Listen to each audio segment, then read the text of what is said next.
This is the Competition Pro that I converted from USB to DB9, and as you can see, the strain relief looks lovely. Required a little bit of a trim because it didn't anticipate quite the same case thickness at the top, but looks like I bought one.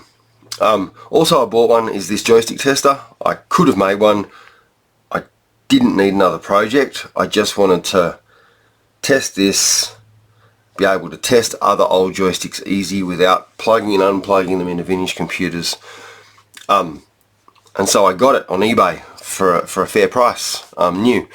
It has jumpers for various things, including disconnecting the battery to do testing of paddle resistance and all sorts of cool stuff.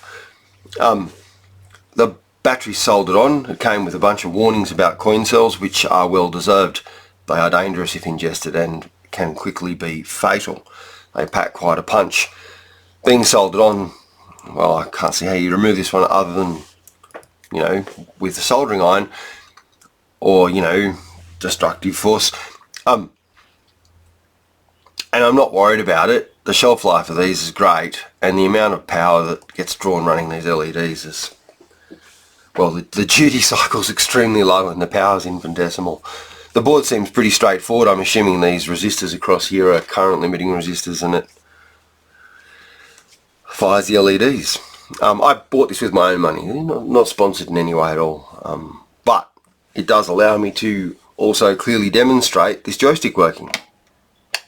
You probably can't read that on the camera, but that is marked up, that's marked down, that's marked left, and that's marked right, which is sort of upside down for you because I'm not the world's best videographer. Understatement of the year. Also we have this and this, they work good, and this.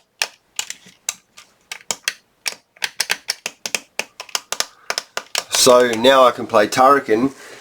One moment. Now I can play Turrican and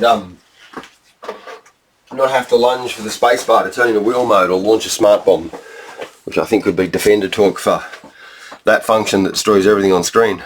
And I use my framing, my totally accurate controller, my Suncom TAC2, to test the tester.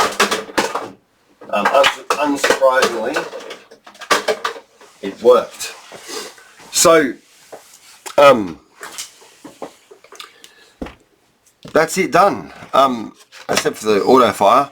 This is a really nice way to get a really nice brand new DB9 joystick in 2024. I'm really happy with it. It's actually a pretty cheap way of doing it too, really. I